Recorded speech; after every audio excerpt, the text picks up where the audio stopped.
You are listening to Audio SSLC, your audio medium for easy understanding and revision. To download a copy of this recording, please visit audiosslc.com. Lesson 3: The Gift of the Magi by O. Henry. Pre-reading activity. You must have received many gifts.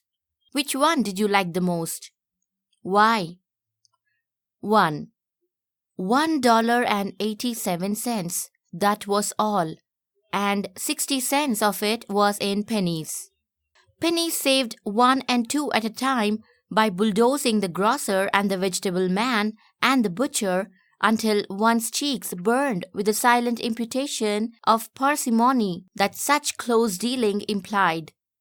3 times Della counted it, $1.87, and the next day would be Christmas. 2. There was clearly nothing to do but flop down on the shabby little couch and howl. So Della did it, which instigates the moral reflection that life is made up of sobs, sniffles, and smiles, with sniffles predominating. 3. While the mistress of the home is gradually subsiding from the first stage to the second, take a look at the home.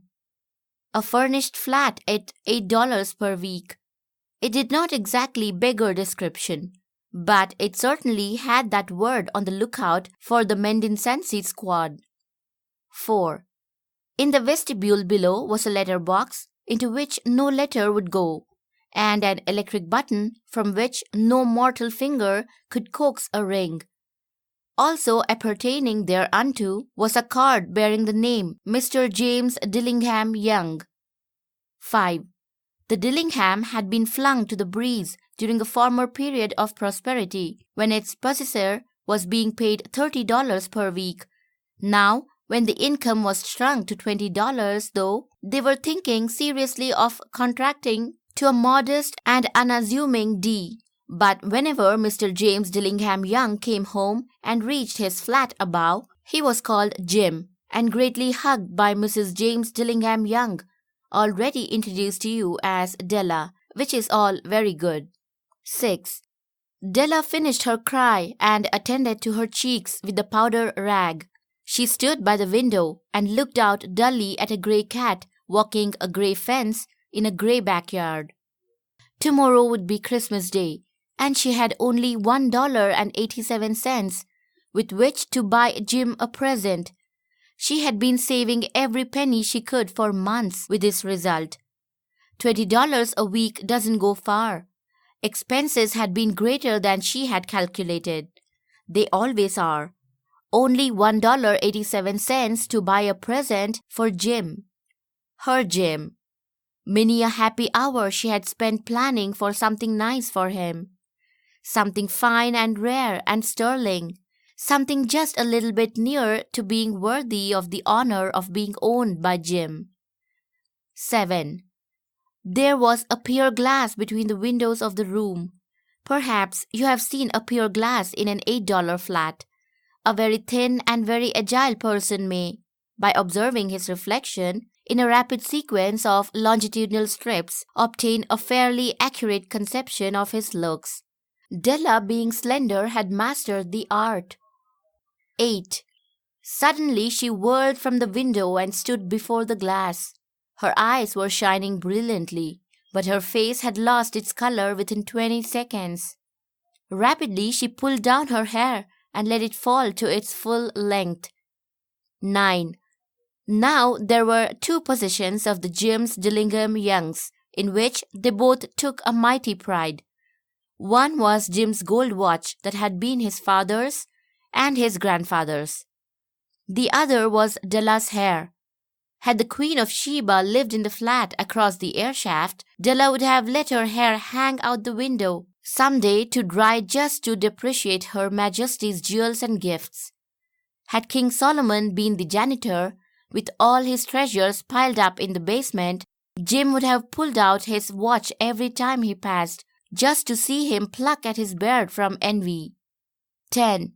So now Della's beautiful hair fell about her rippling and shining like a cascade of brown waters. It reached below her knee and made itself almost a garment for her, and then she did it up again nervously and quickly. Once she faltered for a minute and stood still while a tear or two splashed on the worn red carpet. 11. On went her old brown jacket. On went her old brown hat. With a whirl of skirts and with the brilliant sparkle still in her eyes, she fluttered out the door and down the stairs to the street. 12. Where she stopped, the sign read, "Ma'am Sofroni, hair goods of all kinds." One flight up, Della ran and collected herself, panting. Madam, large, too white, chilly, hardly looked the Sofroni. 13.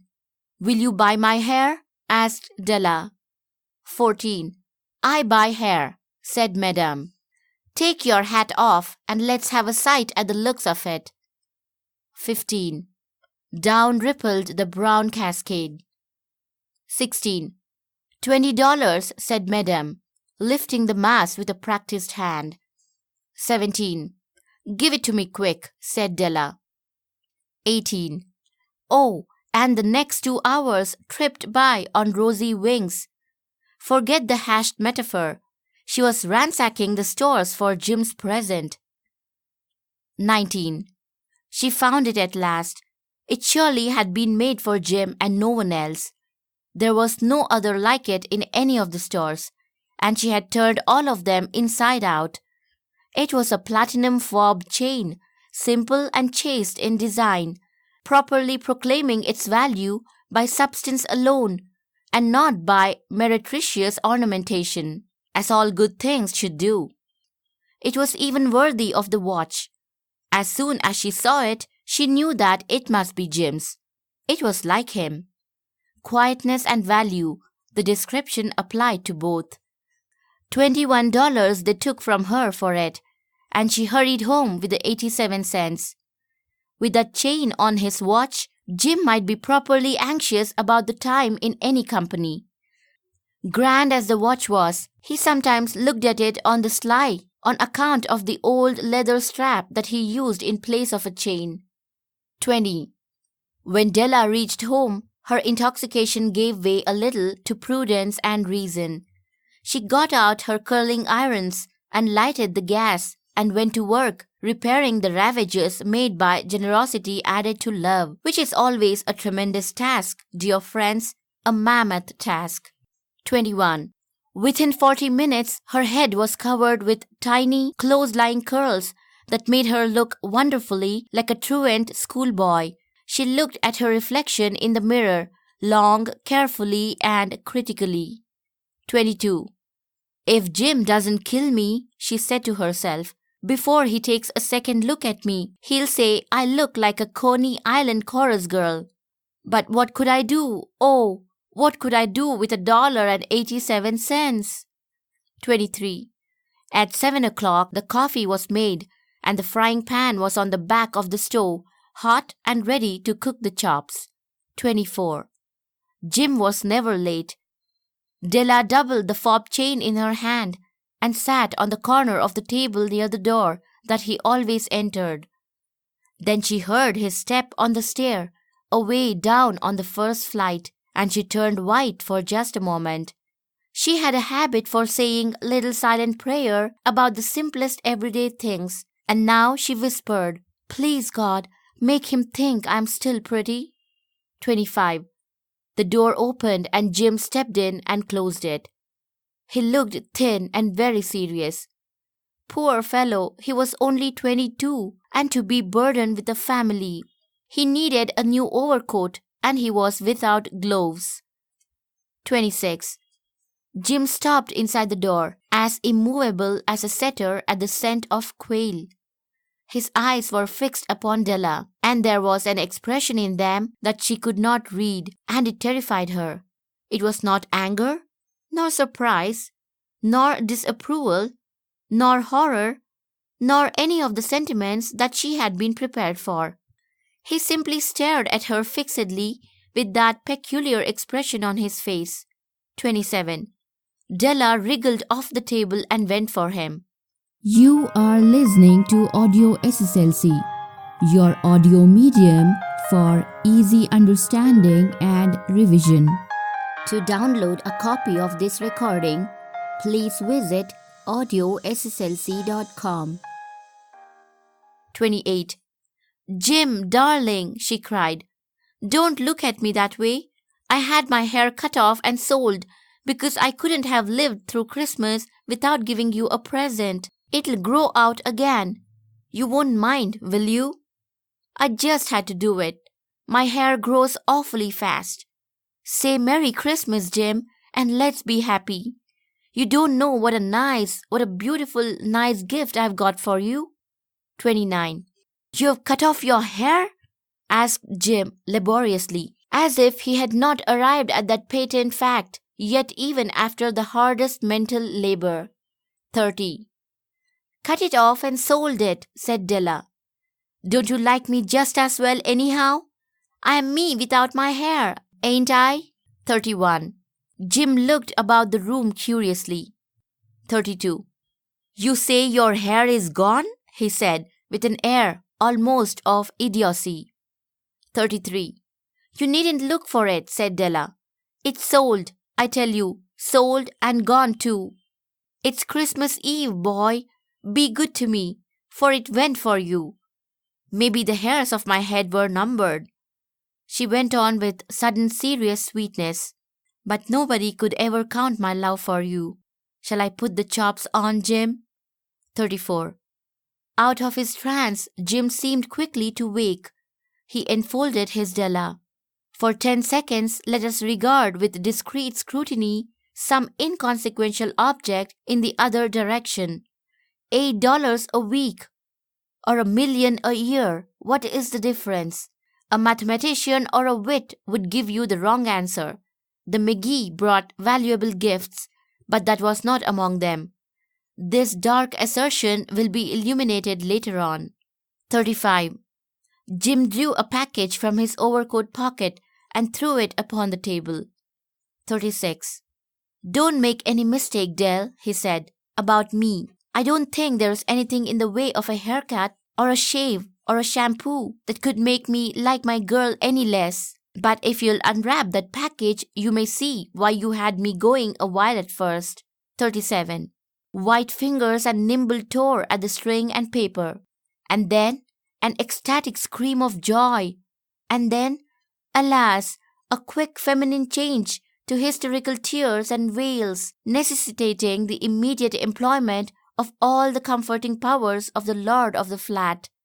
38. For there lay the combs, the set of combs, side and back, that Della had worshipped long in a Broadway window. Beautiful combs, pure tortoise shell with jeweled rims, just the shade to wear in the beautiful vanished hair. They were expensive combs, she knew, and her heart had simply craved and yearned over them without the least hope of possession. And now they were hers, but the tresses that should have adorned the coveted adornments were gone. 39. But she hugged them to her bosom, and at length she was able to look up with dim eyes and a smile and say, My hair grows so fast, Jim. 40.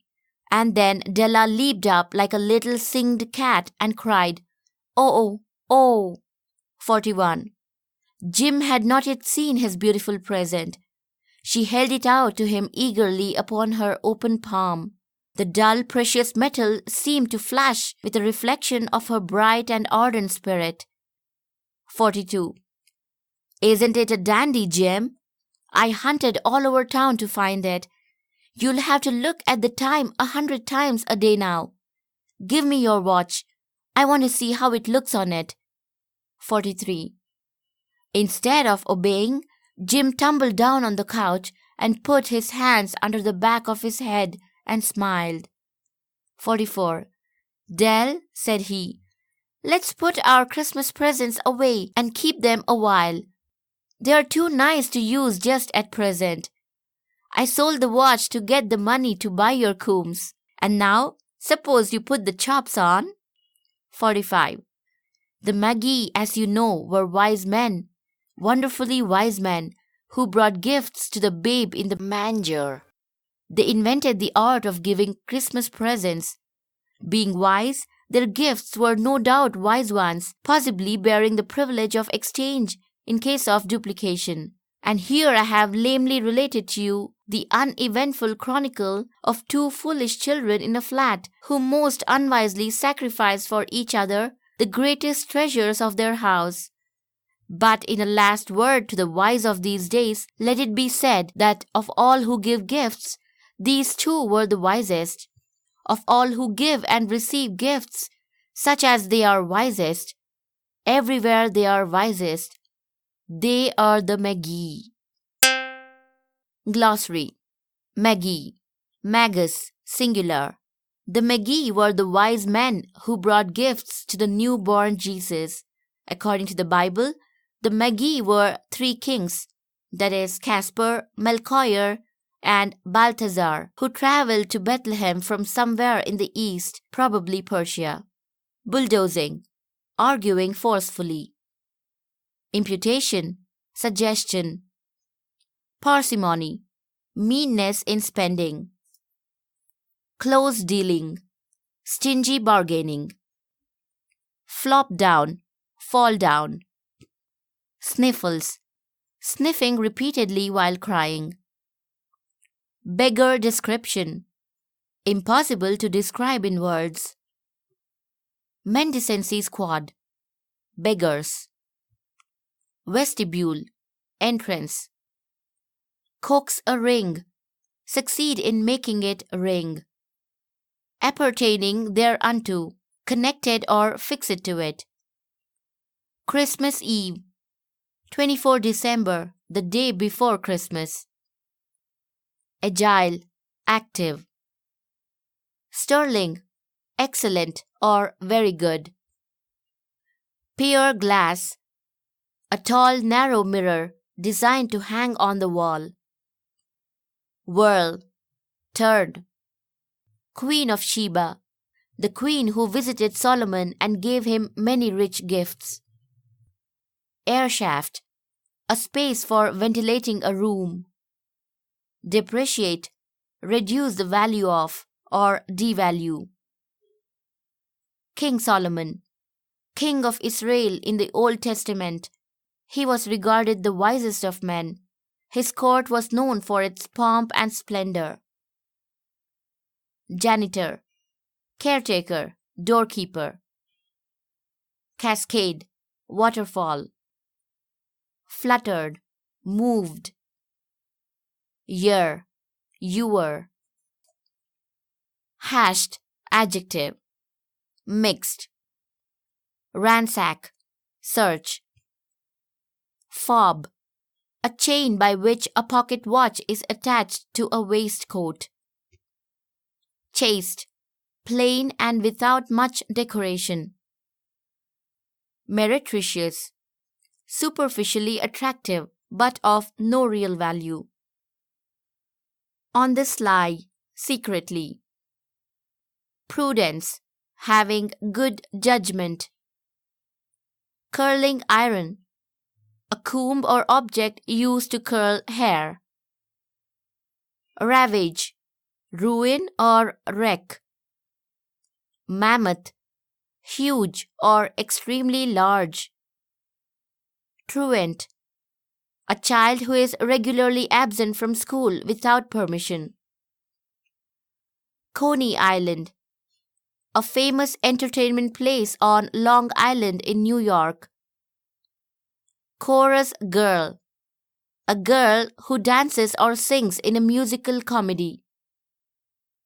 Setter, dog trained to remain motionless at the scent of a bird to be hunted. Quail, a small bird. Laboriously, taking a lot of time. Patent, apparent or obvious to the mind.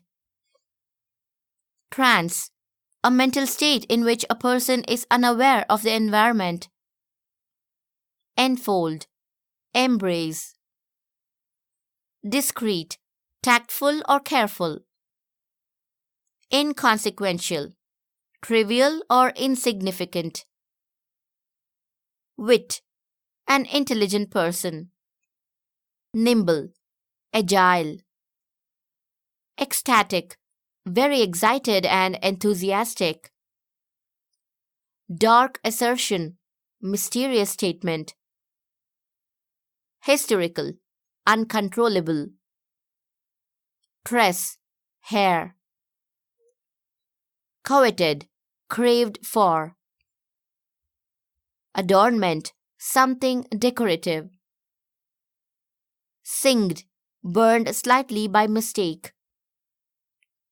Ardent, zealous or keen. Dandy, splendid or excellent. Manger, an open box from which cattle and horses feed. Babe in the manger, infant Jesus. Lamely, unsatisfactorily. Chronicle, story. Note on the author. O. Henry was the pen name of William Sidney Porter. He was born on September 11, 1862, in Greensboro, North Carolina, and he became famous for his short stories. He started the Rolling Stone, a humorous weekly, in 1887, and he was writing for Houston Post. He wrote a story each week for New York World. He has penned more than 600 stories. The first collection of his stories appeared in 1904 in Cabbages and Kings, which was immediately popular. Other collections followed, including The 4 Million in 1906, The Trimmed Lamp in 1907.